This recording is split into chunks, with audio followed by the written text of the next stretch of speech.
What's happening, everybody? This is the post-game edition of a Coast to Coast podcast. I am Joey Powell for InsideCarolina.com. Joining me are the two guys you're here to see, Sherrell McMillan and Sean Moran. And we're brought to you by our good friends over at Johnny T-Shirts and our friends at Congruity HR. All right, guys, 75-71. Tar Heels beat a Miami team that was limping in, had lost 6 straight, down 2 starters. And then, of course, like everybody had on their bingo chart, they came out and absolutely blistered the Nets from behind the arc, shooting. At one point, I think they were like 14 of, or not 14. At one point, I think they were like 12 of 19 or something. Their offensive efficiency in the first half, they were 8 of 16 from 3 and like 4 of 18 from 2. It made no sense whatsoever. But they were blistering from beyond the arc and made it close. I mean, North Carolina missed some free throws down the stretch. They did not execute well late in the game. But we're here. We're going to talk about this game. And I'll go ahead and tell you guys, I apologize to everybody who's listened to me. I sound terrible. I'm wearing my Jordan 12s. My family has developed a wicked case of the flu, and my son has the flu and strep. So we're going to gut it out and give you guys the best we've got tonight. I've got my non-sponsored electrolyte sports drink here, and we're going to make this work. Guys, I'm going to start because we've done like 2 or 3 coast to coasts and have found ourselves at the very end saying, "Oh, we didn't even mention RJ Davis." We're not doing that tonight. Tonight, we're going to start with RJ Davis and give that man his flowers he deserves. I'm just going to read his line, and then Sean, I'll let you just go wherever you want to go with this. 42 points, 14 of 22 from the field, 7 of 11. Like he almost hit our magic number of 8. 7 of 11 from behind the arc. 7 of 9. He missed 2 free throws tonight. 6 rebounds, 1 assist, 2 fouls in 34 minutes of game action. I mean, record-breaking isn't a stretch because that literally broke the Smith Center record for points scored by a Tar Heel. I know a lot of folks were wanting to throw Hunter Salas's name as a potential stealer of the league MVP, but I think RJ saw that and took that personally. Sean Moran, how do you feel about RJ's performance tonight against the Hurricanes?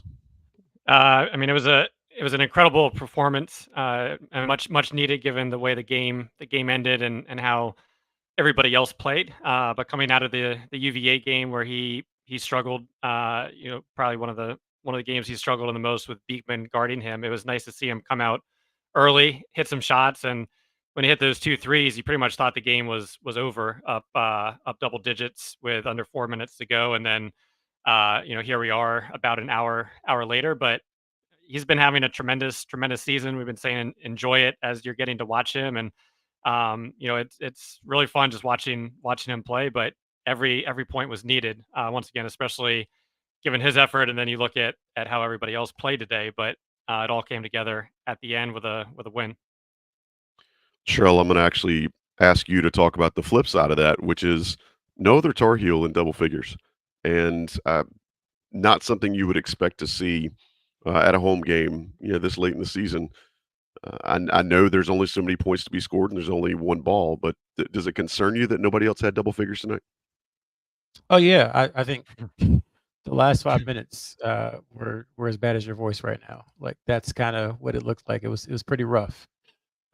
And it's you asked us a few weeks ago if we thought it was something that was an issue, and I said no, I don't think it's necessarily just about the end of games, but that's what 3 out of 6 games now, 4 out of 6 games where even the ones they won, they've had a lot of trouble closing it out once they got to the under 5, under 4. And it's concerning because this isn't a young team. Like these are old guys who've played hundreds of basketball games outside of Cadeau, pretty much in the rotation, and they're making mistakes that you just don't expect from guys who played 4 or 5 or 6 years. So that is concerning, and I think they're going to have to figure that out because there's enough evidence now that it is an issue and it is a problem. As far as other players scoring in double figures, people have off nights. I think Ingram and Ryan. I was joking with a friend that it seems like they can never have like good nights together. It's always Not at like the same time. yeah, Not it's at the always like same time. one is 6 of 12 and one is 1 of 14, or they're both like 5 of 15 or something like that. So that was a struggle there. Baycott only had 4 shot attempts, and a part of that was it wasn't like they weren't trying to get in the ball; they just weren't doing a very good job of getting in the ball. And then he's got to probably do a little bit better as far as getting position. But at the same time, if you're getting position over and over and over, and you're not getting the ball, I get why your motor might not run quite as high. So there's a lot to clean up. I think the good thing is they won the game. They're still a game ahead of Duke in the ACC standings. They've got another 4 full days off during the week before they host a rival on Saturday, and they can get some of this stuff cleaned up. Is the hope because it was like they were watching RJ and was like, wow, this is amazing, and then they forgot that there were still 3 minutes left, and Miami never, to their credit, never stopped playing. So um, great performance by RJ. You hate that they needed every single point of the all-time scoring record in the Smith Center history for them to win, but they got it out there with a win, and they've really got to work on those late game situations, and I think they will. I mean, I think maybe last year or 2 years ago, this could have easily been a loss, and we're talking about RJ's 40 plus points and a loss, and their leading Sports Center with how they gave up 11 points or a 14-point lead so quickly. But Sherrell, to your point, do you think it was more watching RJ, or I mean, even at the UVA game, they led comfortably throughout, and then all of a sudden, just like going back to Oklahoma, you needed a big shot at the end. We've talked about it, how they seem to be slowing the ball down, working clock. Do you think that's the main issue, or was it really just watching RJ this time? I think I think this time maybe it was a little bit of watching RJ, but they also did slow it down. And like you said, I forgot about what happened with the Oklahoma game. So now, I mean, it's going back 3 months now where they've just had some difficulty in closing the games. To their credit, they've closed most of them, but that's everybody. I think everybody who follows Carolina, who covers UNC, watched that game and said, "Yeah, that's how it ends in March, where RJ Davis is incredible and nobody else does anything, and they seem like for stretches they can't get a stop." And I think more than the offensive part, that was the Smith Center low in points this year for UNC, which is 75, which is a good amount to have as your low. But the defense, man, I don't know. Sure, we can always say, yeah, so and so hit tough shots, but we've been saying that a lot here lately. And when you start saying insert player here hits tough shots, it's like, well, what's the shot quality? Is it lightly contested? Is it coming off movement? Are they assisted, or are they just pulling up and every single player who plays against Carolina is on fire? I don't think so. So I think in addition to the issues, I guess at the under five, which are surprising to me, I'm going to give you a question right back, Sean. But aside from the issues at the under five, it's also the defensive slippage, which is continuing outside of UVA, which, I mean, could me and you, Sean, go and play for UVA and score 4 points, perhaps? Maybe, maybe. I'm a confident dude. I feel like I could hit one shot, maybe just one if it's wide open. But what I wanted to ask you and Joey is like they have 2 point guards on the floor pretty much at all times. They have Trimble who can come in and handle the ball, and then Ingram is a competent ball handler throughout his career. So why is it that they're struggling in some of those situations where teams press them? I'll leave that open to y'all because I don't have an answer. They are struggling, and you would think. I think it's really a case of them not being used to handling the ball and looking for RJ or Cadeau to help them out of the situation. But you would think, especially Ingram, who pretty much brought the ball up at least 50% of the possessions he played at Stanford, that he would relish the opportunity. But he looked like a deer in headlights. But I do think that is something easily addressable, especially with the ball handling. But there were times, I mean, even when Cormac had the ball and was trying to run out the clock, I saw the guy sprinting from the opposite side, and I just imagined him getting a pick and an easy basket or easy breakaway. So I think it is something that they need to address. It has been an issue, but that's probably one of my least concerns right at this point right now. I think you guys are onto something. It's kind of leads me to where I wanted to take this next.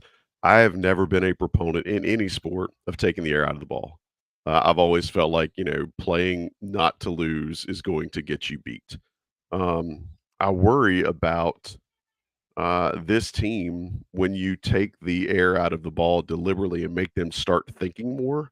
and I know this sounds really weird, but I feel like when you make them start thinking more, all of a sudden, they get to a place to where they're almost gripping. It's like in golf when, you stand over top of the ball and you take an extra little waggle with your putter. I wonder if that's not what's happening when Hubert Davis kinda goes into his clock churn offense towards the end of the game. I don't know that that's the case, and again, Hubert Davis has forgotten more than I'll probably ever know, but I do wonder if when they start taking the air out of the ball towards the end of the game, if that's not some of the issues for these late game situations, I mean, because we've seen it a few times. Go ahead. you just put so much pressure on both sides of the ball when you do that, especially when it's this stretched out. Where you're working the clock, and now all of a sudden you're out of the offense. You're running probably isolation or step back, and you're taking contested shots every now and then. You'll get a Ellie Cadeau beating his man, or luckily against UVA that breakdown where Ingram had a wide open layup. But it does put so much pressure on the team taking tough shots when if they work the ball around and play how they normally are playing, could probably get a better look and keep the momentum and keep that aggressiveness. And then at the same time, defensively, all it takes is you give up one basket and things start to get a little tight. And we saw mentally how they were looking at the free throw line at the end of the game. I do wonder, like, what their situational, I don't want to call them analytics, but what their situation analysis is. Like, Right. is it, up 14 under 4, you can start taking the ball out or grind clock? Is it up 8? Like, what is it? Because I don't know. A two possession game, it has to be at least 3, but I feel like in that 7 to 9 range, they've done it a few times, even at the under 3. And that's still think that's with the way teams are shooting, especially with the way a team was shooting tonight. 3 possessions at the under 3 is still too early to start taking the air out of the ball. So I'm sure they'll go back and figure it out. I mean, but again, there's two sides to this. There's the side who, and again, I'm not going to tell you if you're right or wrong, but there's a side who says, man, a team came into the Smith Center, made 14 or 15 threes, played the games of their life, and Carolina still found a way to win. If you want to feel that way, that's great because that's true. There's also the side that says it took 42 points from RJ Davis having the game of his life for Carolina to beat a team that they were favored to win, beat by 15 points at home with a lead in the ACC. It would have been a devastating loss. So I think you can look at it both ways, and I don't think either one is wrong. Both of them are right. It's just a matter of UNC fine tuning now moving forward, because NC State they're going to want to try to get a Q1 win. We're talking about Saturday. They need it desperately. They're trying to make the tournament, and anything they can do, especially they get Duke and Carolina back to back. If they could win those two, who knows what could happen. So they're going to come with the same amount of energy, probably a little healthier than Miami was, and on Saturday. So Carolina's got to really take this time over the next 4 days and just think about how they almost lost that game. And as Hubert Davis said at halftime, just have their preparation and their awareness and their focus and attention to detail and all that stuff in order. Yeah, and they are finishing up their last Saturday to Monday turn, which I know nobody in the league likes. They've Oh, also got it. Go ahead. I jump in on that. And so under Hubert Davis now, they're 5-1 on Saturday on regular season Saturday Monday turns. Yeah, but I was So I was told by some people in the chat that Hubert was a bum and should be fired. That's what I heard. I'm just messing with you. No, the numbers say what they speak for what they are. I do think something else to think about is that this team, while they weren't great defensively, positionally tonight, I think they had active hands and they were absolutely stepping in some passing lanes sometimes. And something that I do wonder, and I want you guys to elaborate on this a little bit, they're getting some turnovers tonight and had a chance for quite a few run out opportunities and just could not finish layups. Sean, I know that's kind of been a bee in your bonnet for quite some time. Is there any rhyme or reason to that, or is it just that for whatever reason this team when they get down to they get down to the cup on a 3-on-1 or 3-on-2 or whatever, they just can't finish normally? I mean, how many times did you see a pass in any of those plays? I think that's the easy Fair, answer of fair enough. Fair 0. enough. And that's been, Sherrell probably gets tired of me me talking about it during the game, and that was an issue last year where whoever got the ball would just, 3-on-1, 2-on-1, 3-on-2, whatever it is, the guy with the ball is taking it and finishing it. And I think the first time was when Elliott got it, and I said, okay, here comes something.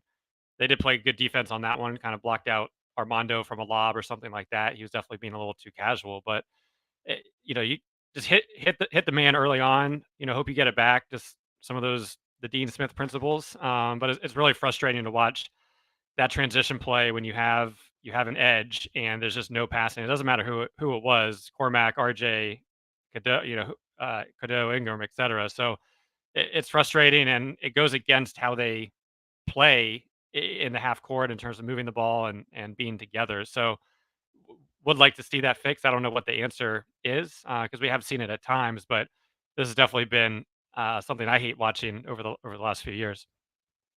Sherrell, what do you think leads to that? Is I mean, because these guys practice that in all the time, and for whatever reason, you'll see nights like tonight where it seems like it's almost contagious that they're getting the breaks, they're getting the runouts, and they just can't finish it.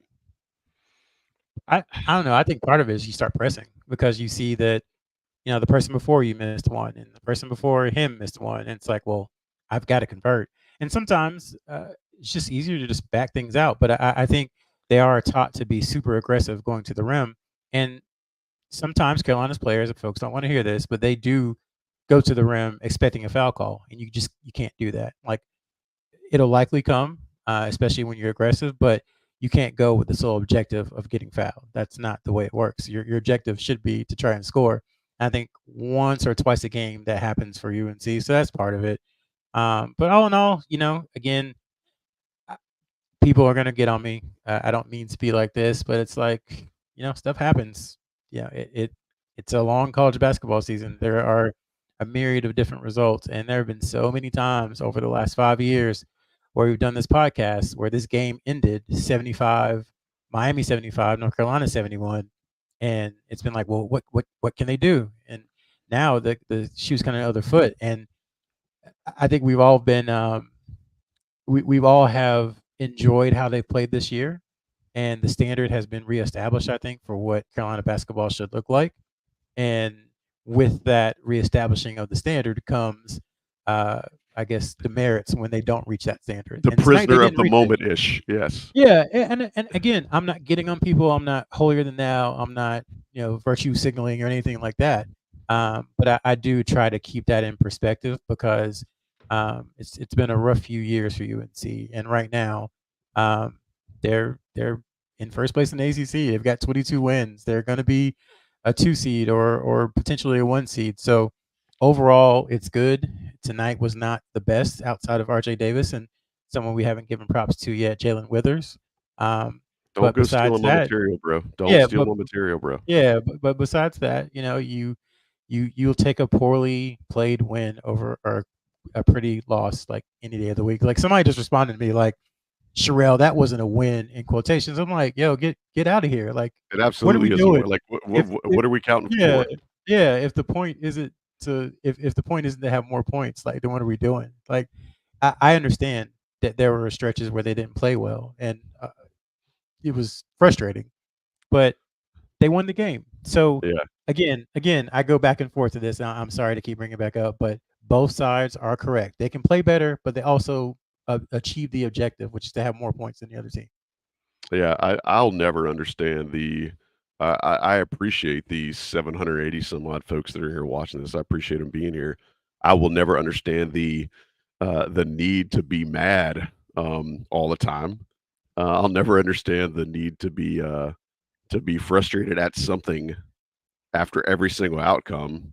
But again, this is a team that they won a game that they should have won. They didn't win it pretty, but you just got to see RJ Davis put up an all-time performance, and in spite of all the warts, in spite of all the flaws, the Tar Heels come out on top 75-71. This is a post-game edition of the Coast to Coast podcast. If you are tuning in with us, we're glad that you guys are here.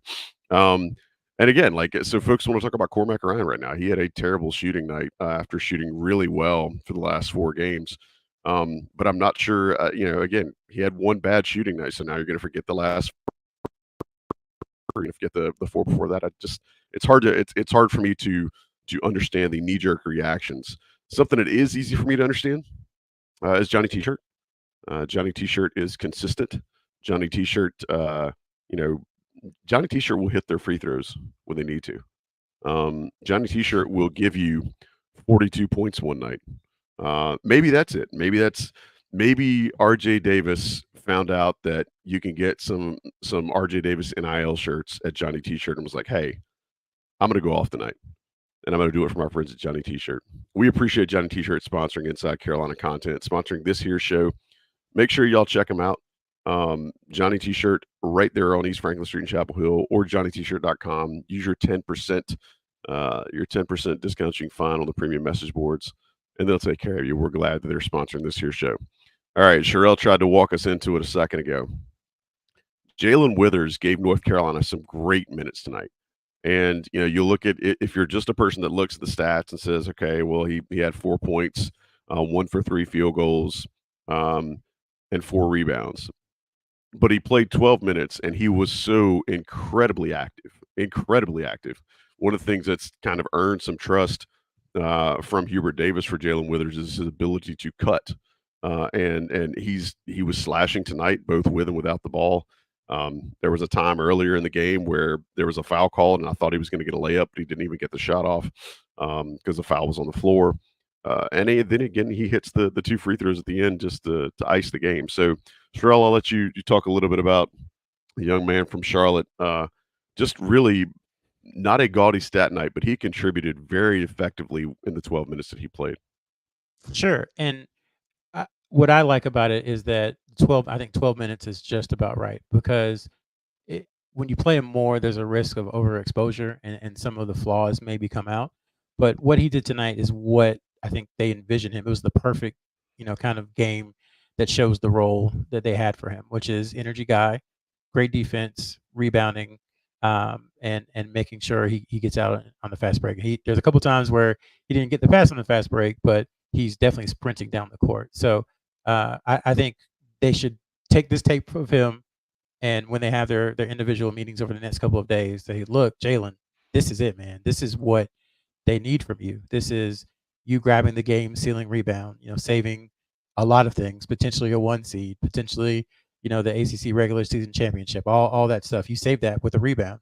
There was a block. Carolina won by 4 points. I think you had 2 blocks, maybe 1 block. You saved 2 points there. You made the game sealing free throws after there were 4 straight that were missed. So I think really they can show him this and say, bottle this. This is what Carolina needs from you. So great performance from him. And, Hubert Davis's thing is, don't know when I'm going to call on you, but when I'm calling you, you go do it. And he definitely answered the call. And they needed every bit of it. I mean, the other 2 things. One, you saw the excitement from the players on the court as well as the bench when he did get that rebound for what he had just done. So I think that showed, how they feel about him. And 2, the rebound that Seth got. He had the task of trying to box out Amir, who, I mean, that's the last guy outside of our, especially with Armando gone, that's the last guy you would ever want to box out. And he got crushed, but at the same time, he took Amir out, and it allowed Seth to get the rebound. So that was huge in itself. But yeah, he made a lot of big plays. He was impactful. I swear he was going to hit that corner 3, which came up way short. But that's for another day in terms of his 3-point shooting and how that's disappeared. But I think if he can be that energy guy, cut, be aggressive, and give them a solid 12 minutes, as Sherrell said, then that's key. And I think that obviously, look, there's 3 games left, so you can either count on somebody or you can at this point. But I think he's been earning that trust off the bench from Hubert and the coaching staff. In general, I know one of the concerns was has been the bench recently, Joey. And I thought outside of the stretch where RJ Davis and Baycott were out together in the second half, I thought the rotations were pretty good. They seemed to trust, I don't want to say trust the bench more, but there were more bench minutes than there have been. Even though there weren't a ton, there are more than there have been, I would say, in the last few games. So that was a good sign, especially coming off of the Saturday, Monday turnaround. Yeah, 41 minutes tonight for the bench, which based on what I know about you guys, feels pretty good for this group, at least the three of us, I think is a good number for what they should strive for. Go ahead, Sean. I was gonna say, I mean, just in general, Jim Larrañaga and Miami have been one of the teams that seems to always have UNC's number. They know how to play UNC, and even uh, with Pack and Luga out, I still expected a competitive game. Obviously, missing two great players, but they have some athletes, and they have they have a great coach. So it was still a big win, not giving it up. I think Keyshawn, he showed why he's getting potential lottery consideration, first round consideration, and Bentley Joseph. I mean, he he was guarding, Ingram, whoever it was in the post, and he wasn't giving up anything. So I wasn't surprised that Miami played like that, like that. They have a lot of athletes. They have a lot of talent, even without those guys. And then you add Larinaga and how he's usually competed against Carolina. So, that shouldn't be understated. Yeah, and also shout out to the boom in the chat. We got 880 y'all in here watching us right now, so thank y'all for being a part of this. All right, fellas. I think we've almost got all the feathers plucked off this chicken. I want to take since we didn't do our normal show this week, we'll try to do a little bit of this. I want to take a second to give Sean a huge shout out.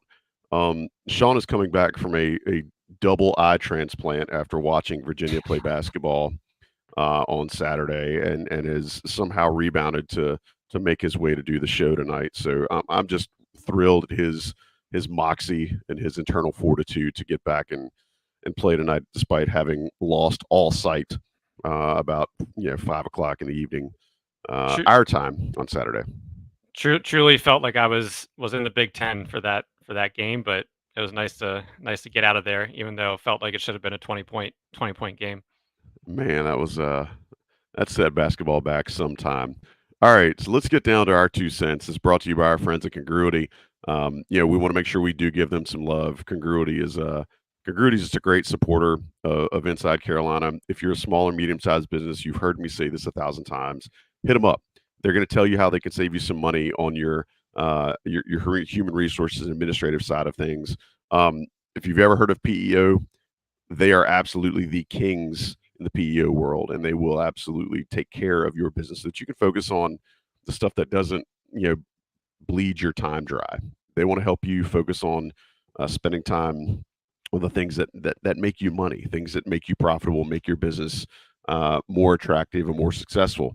They're going to give you a free assessment, and I don't know if this is like a task strategy matrix that they're working with, but they've got some tools they can look at, help you decide whether or not you need to be focusing on X, Y, or Z, and then what they can take off of your plate.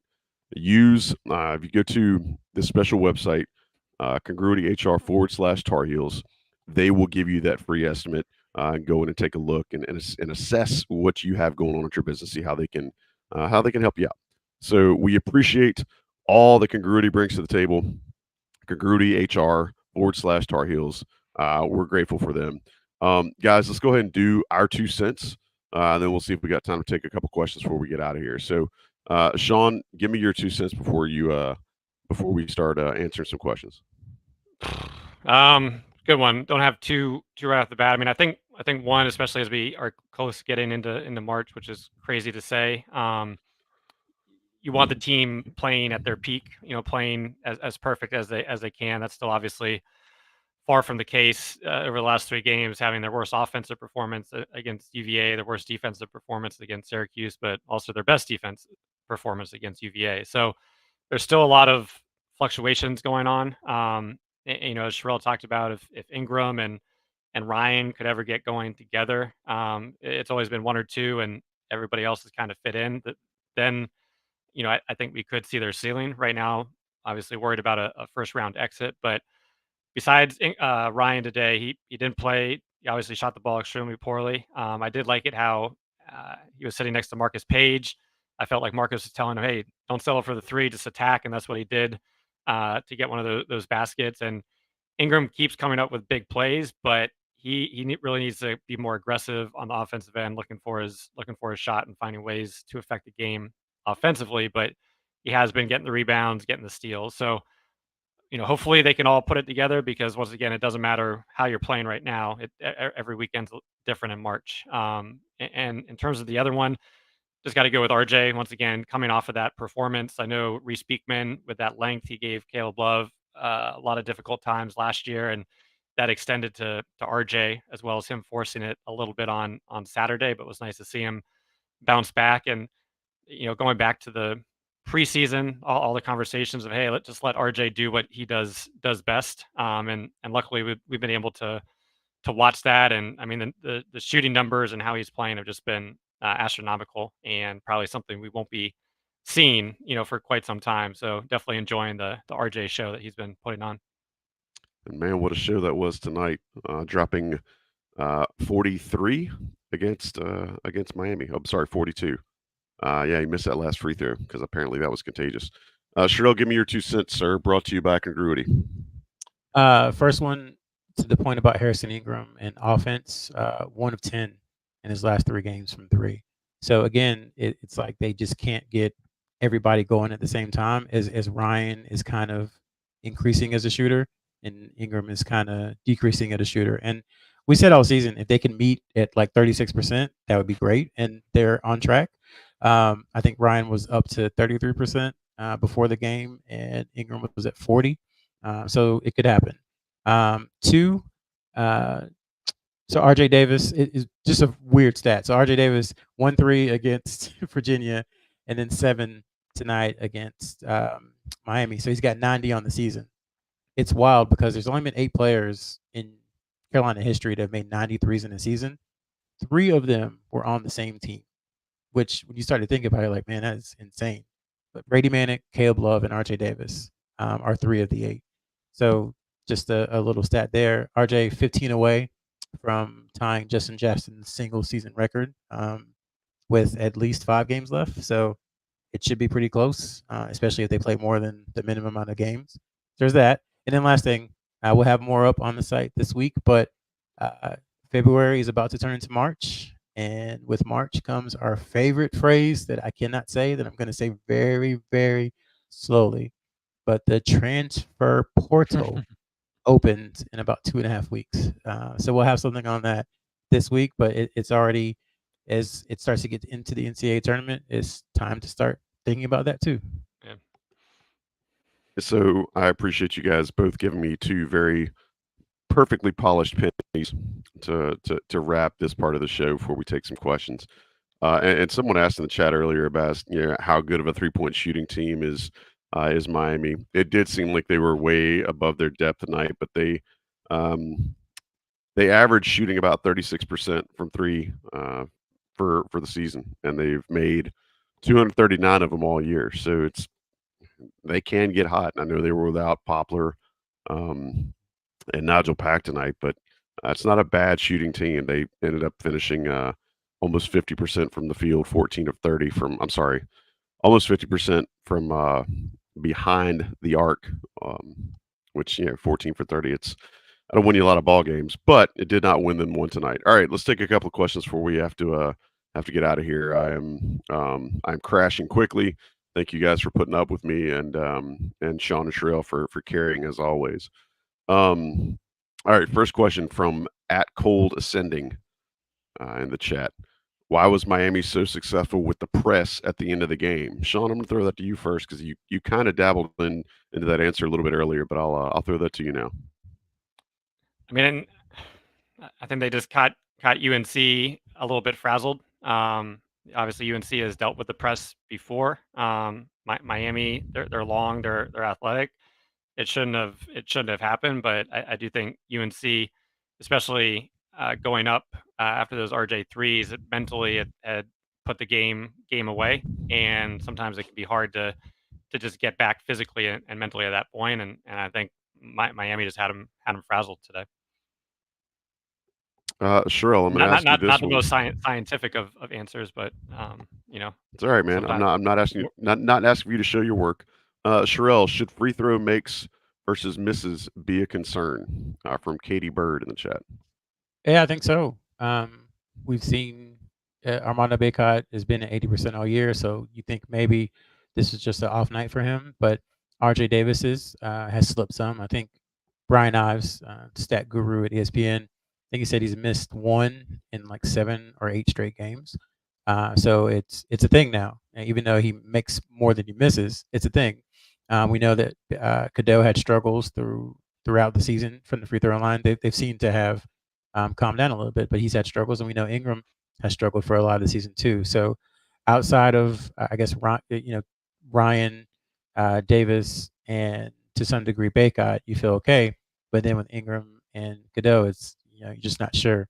And when you're trying to close games, it can't be all RJ because they're just gonna deny him the ball, double team him, triple team him, and make other guys make free throws. So I think it is a concern to some degree. But at this point of the year, when you're 2.5 weeks away from being one and done, like everything is a concern if we're being honest. Man, some of y'all in the chat have jokes tonight, just absolute jokes. From Thomas Yancey. See if I can get this up on the screen. Why is the defense so inconsistent? Is it a lack of focus and a drop, what I'm assuming was supposed to say in intensity? Sherrell, I'll let you stick with that one too. Yeah, I don't have the answer to this, to be honest. My guess would be that it's attention to detail. That's what the head coach said.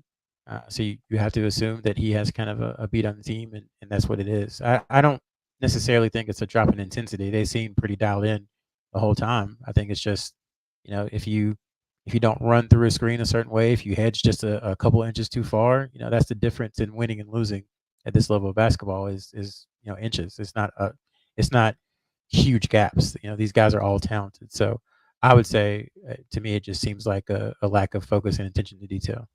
Which I mean, you look back 2 years ago. I think UNC when they got in the tournament, just their focus and how locked in they were was fun to watch. But you go to this weekend, Houston versus Baylor, for instance. Houston is the number one ranked defensive team, and they were on the road, just completely shut down Baylor in the first half.